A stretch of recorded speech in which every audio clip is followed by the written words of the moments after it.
So every year, all excited during summer, looking through curriculums and thinking which one we're gonna buy, and we look through reviews and we buy it, we're all excited, and it's fall and we start it, and then sometimes we don't know if it's all gonna work out.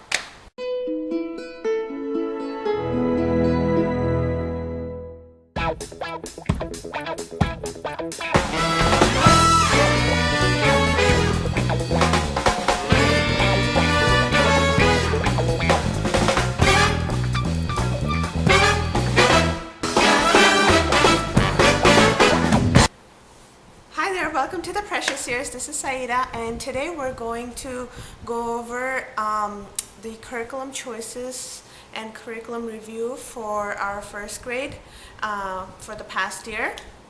So I'll be doing the curriculum review for my first grader and let you know what has worked for us and what unfortunately didn't. We're going to start off with math. So math you see is our the main curriculum, and we use the alpha version. She started with primer and she's on alpha.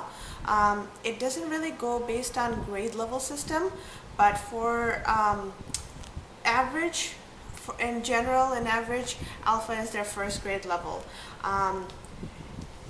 First of all, I just want to let you know, if your kid does not like repetition, they probably wouldn't enjoy Math UC, because Math UC works more on mastery level as opposed to spiral. So they repeat same thing over and over and over and over.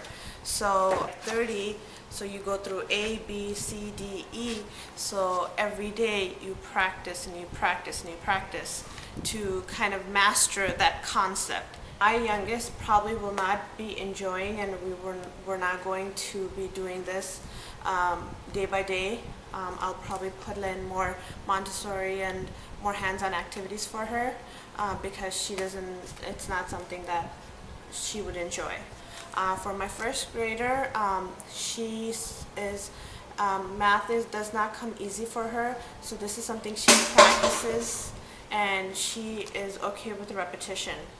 Now, we've had somewhat of a difficult year in terms of some death in our immediate family. We were also in a co-op, and we've left the co-op because it wasn't fitting our needs at the needs. So we've gone through a lot of restructure, and so we've suffered a little bit through last year, but we've learned, and we've gotten the core out of what we needed out of the year. And that's why it's good to homeschool, because even if something doesn't work, you add in something else and eventually it all works out. And usually when you homeschool, the kids are a little ahead of their grade level anyway. So yeah, so Math UC is something that we are going to complete. We have about two more lessons to go through, and then we'll be finishing alpha, and then she'll move on to the next one. One thing is that during earlier part of this year, she had hit a kind of like a spot where she didn't really think she was understanding it, and it was hard for her because we've had couple weeks of gaps because we're away. So she was like, I don't know if I don't understand it. So what I did is I incorporated Life of Fred, and I am not able to see the right here. Okay, I incorporated Life of Fred. We had introduced this like last summer-ish, I believe, and at that time she wasn't really understanding it or interested in it, but when we hit like a slow spot with Math UC where she wasn't really enjoying it, what I did is, I said, okay, you enjoy reading, let's pull out Life of Fred. She enjoyed reading it because she loves to read, and the concepts are very easy, and she enjoyed it. And we're almost finishing up with Life of Fred, and we're going to move on to Butterflies. And this is our supplemental math curriculum, and she enjoys it. And this kind of gave her a boost to start back up with this. And then if you saw my first grade curriculum review from last fall when I had recorded it, you probably saw that this is something that we wanted to use, but she didn't really enjoy it. It's Drops in the Bucket. It's by the Frog Company, and I don't think they're very commercialized, but they do come at the conventions, and they focus more on classroom and schools, but they do come to the conventions, and that's where I had gotten this from. I had gotten a couple of games, and I will do another separate video for games, otherwise this video will become really long. So I'll do another video of games that we've enjoyed in a separate video.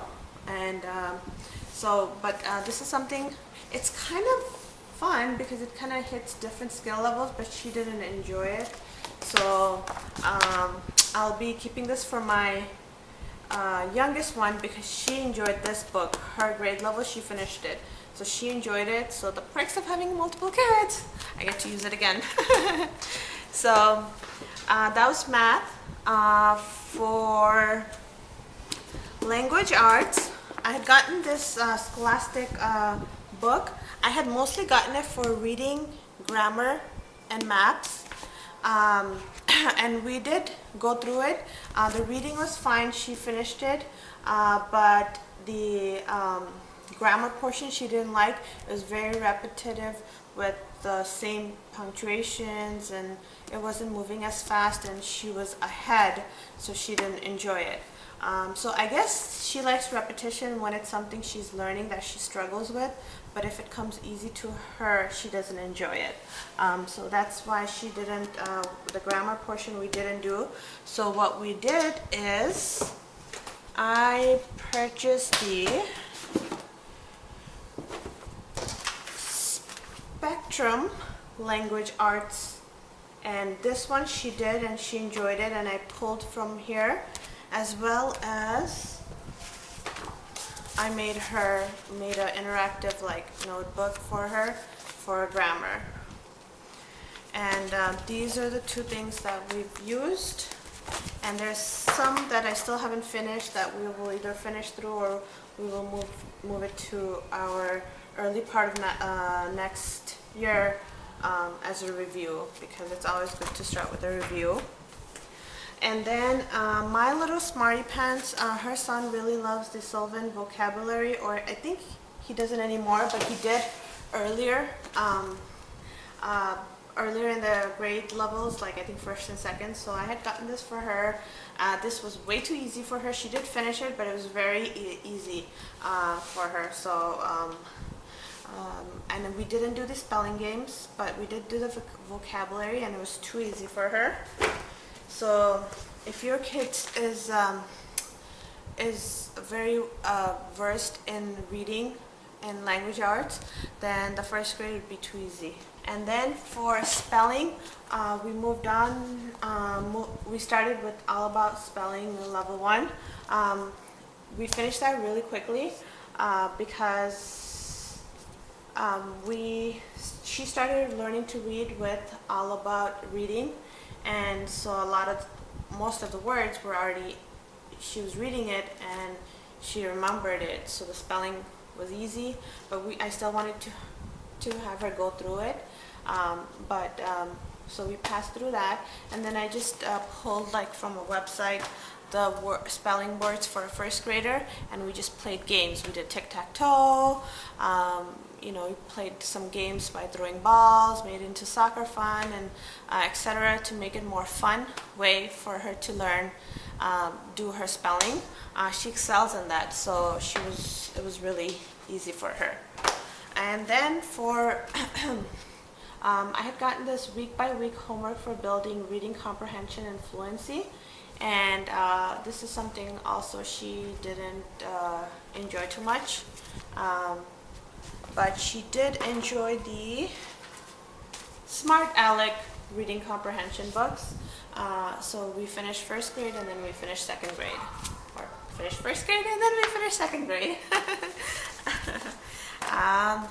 For writing, I had picked up the Writeshop level A from at the convention actually, and this was something that she didn't enjoy. It was too the guided writing were too easy for her, and she lost interest and she just didn't want to do it anymore. So what we did is ended up doing more of a journaling. So either she would write about her day, she would write about something she enjoyed that day, or we would read a book and she would write about what she liked about it. If we read a book and watched a movie, she wrote about whether she liked the movie better, the book better. So that's what we did. For handwriting, we got the handwriting practice jokes and riddles. We used that. We used the journaling. And that's all we did for handwriting. Moving on to geography, we did finish the DK geography book. I wasn't too fond of it. We're going to try something else this year, but this is what she did, and it was okay. It wasn't that great, but it's something that both of my kids did together. So that's that. And then for history, we had picked Story of the World, but at that time, this book, I don't know, something about it just turned them off, and they just didn't want to really read it. And she was also going through a phase where she was more wanting to do independent reading, and she didn't want me to really do read alouds. But when she would want to read it, it wasn't really that fun because it's not really meant for kids reading, it's meant more for read alouds. So we didn't do it because if they didn't love it, I didn't want to force them, because at a first grade level, I don't really think history is a must. So I opted out of teaching them the Story of the World, but this is something we'll pick back up today. And I am almost done with my curriculum picks for next year, so there will be a video coming up in the next couple of days. So instead of Story of the World, what I chose to do was I chose to focus more on learning their states, identifying where the states are, learning the songs for all the states. We learned about some of the states that we visited. We journaled about the places we visited, and that's where we've left the history part off. Science was more of unit and interest led, so whatever that they wanted to learn, that's what we incorporated. So we learned about the computers, we did lab booking for that. We learned about electricity, so we did lab booking. We did unit study on dinosaurs. We did it on plants.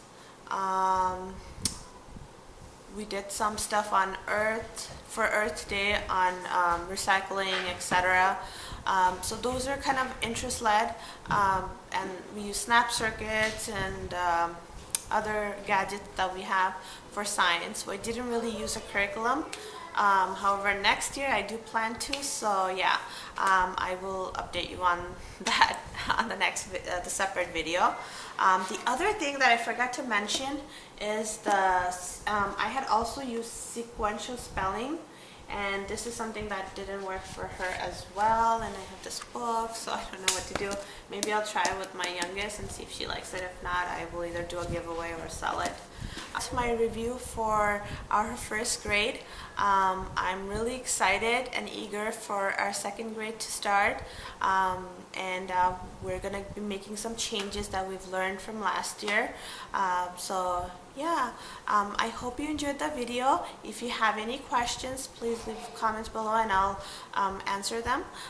If you enjoyed the video, please do give it a thumbs up, and I will be having more videos about our curriculum picks for next year, scheduling, homeschool, redoing the homeschool tour, and other videos. So if you'd like to stay tuned for those, so please do click the subscribe button.